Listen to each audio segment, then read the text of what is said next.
আসসালামু আলাইকুম ভিউয়ার্স ভাই বোনেরা, কেমন আছেন? সবাইকে আমার ফুলের শুভেচ্ছা দিয়ে শুরু করেছি আজকের এই ভিডিওটি। আশা করি ভালো আছেন, আর আলহামদুলিল্লাহ আমিও ভালো আছি আল্লাহর রহমতে। চলেন আপনাদেরকে শেয়ার করে দেখাবো আমি আজকে কি রান্না করতেছি। দেখেন আমাদের পাশের বাড়িটা কি সুন্দর হয়ে গেছে, সম্পূর্ণ কমপ্লিট হয়ে গেছে, এখন একদম পুরাপুরি কমপ্লিট হয়ে গেছে। প্রথমে আমি মাছগুলি ভেজে নিচ্ছি। এটা আমি লাউ দিয়ে রান্না করব। মাছগুলো, শোল মাছের টুকরোগুলো আমি সুন্দর করে ভেজে নিচ্ছি। আর এখানে আমি মশলাগুলো কষিয়ে নিচ্ছি। মশলা থেকে কাঁচা গন্ধটা চলে গেলে আমি লাউগুলো ঢেলে দেব। আর এই মাছগুলো ভাজা হতে থাক, লাউর সাথে আমি দেব। কার কার লাউ দিয়ে শোল মাছ দিয়ে খেতে ভালো লাগে আমাকে কমেন্টের মাধ্যমে জানাবেন। আমার তো খুব ভালো লাগে খেতে। এখন আমি ধুয়ে রাখা লাউগুলো দিয়ে দিব।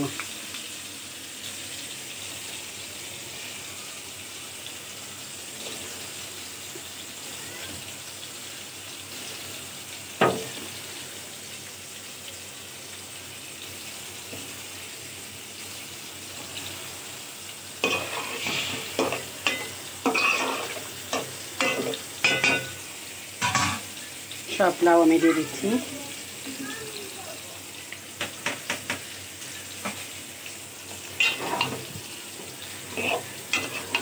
লাউগুলো দিয়ে ঢেকে আমি সিদ্ধ করে নেব। ভালো মতো নেড়ে চেড়ে দিয়েছি যেন সিদ্ধ হতে থাকে। লাউ থেকে অনেক পানি উঠবে, তাই ঢাকনা দিয়ে ঢেকে দিচ্ছি। ঢাকে সর্দি চলে আসে। মাছগুলো ভাজা হয়ে গেছে, পরে আমি লাউর সাথে দিয়ে দিব। এখন চুলার উপরে থাক, লাউগুলো হতে থাকুক। তরকারিটা দেখতে চলে আসলাম। মাছগুলো দিয়ে দিব, যেগুলো আমি ভেজে রেখেছিলাম সবগুলো মাছ দিয়ে দিচ্ছি।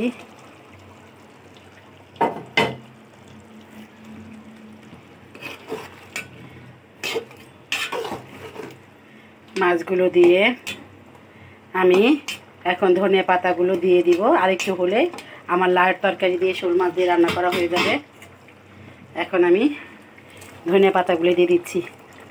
তরকারি থেকে খুব সুন্দর একটা স্মেল বের হচ্ছে। ধনিয়া পাতা দিলে আরও ভালো বেশি লাগে।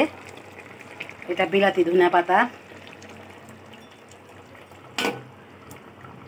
কার কাছে এই আজকের ভিডিওটি ভালো লেগেছে অবশ্যই কমেন্টের মাধ্যমে বলবেন, আর একটা সুন্দর লাইক এবং শেয়ার করে দিবেন।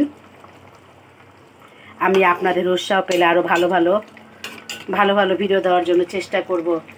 আজ এই পর্যন্ত আসছি ভিউয়ার্স ভাই বোনেরা আপনাদের জন্য, আর আল্লাহর রহমতে আমি এই পর্যন্ত আসতে পেরেছি।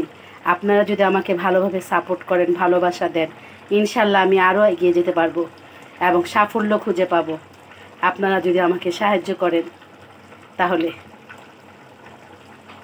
আপনারা আমার বেশি বেশি করে আমার ভিডিওগুলি দেখবেন, এবং আমার ভিডিওগুলি দেখে যদি আপনাদের ভালো লাগে তাহলে গঠনমূলক একটা কমেন্ট করবেন এবং একটা শেয়ার অথবা একটা লাইক দিয়ে দিবেন। আগামীতে আবার নতুন করে ভিডিও দেবে ইনশাল্লাহ। আল্লাহ হাফেজ। এখন চুলা থেকে নামিয়ে ফেলবো।